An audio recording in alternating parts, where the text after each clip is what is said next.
Celui qui est sévère envers lui-même et indulgent envers les autres évite les mécontentements. Ceux dont la connaissance est innée sont des hommes tout à fait supérieurs.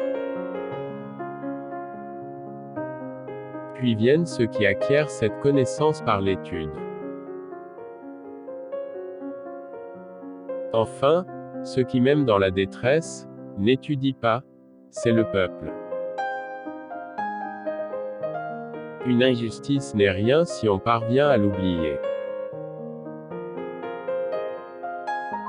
L'homme sage n'est pas comme un vase ou un instrument qui n'a qu'un usage, il est apte à tout. Je n'ai pas encore vu un homme qui ait pu apercevoir ses défauts et qui s'en soit blâmé intérieurement. Oublie les injures, n'oublie jamais les bienfaits.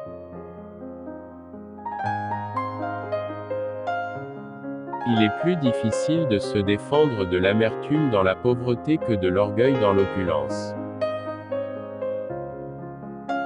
Quand on peut accomplir sa justice, il faut tenir sa parole. Étudier tout en répétant, n'est-ce pas source de plaisir?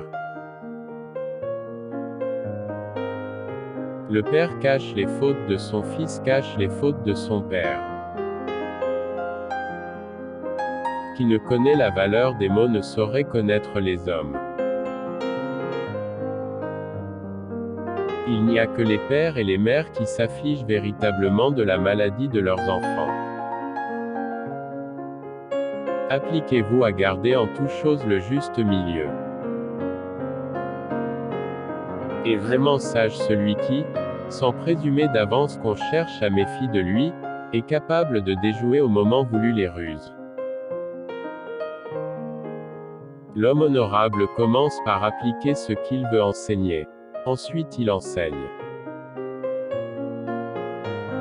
Celui qui ne craint pas de promettre de grandes choses a de la peine à les exécuter.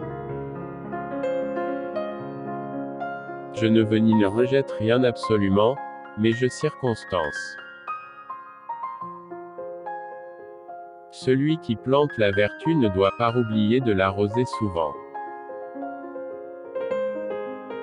Le tout est plus grand que la somme des parties. Merci. Si t'as aimé la vidéo, mets-moi un gros like. N'oublie pas de t'abonner et active la cloche pour ne rien manquer. Et à bientôt pour mes prochaines vidéos.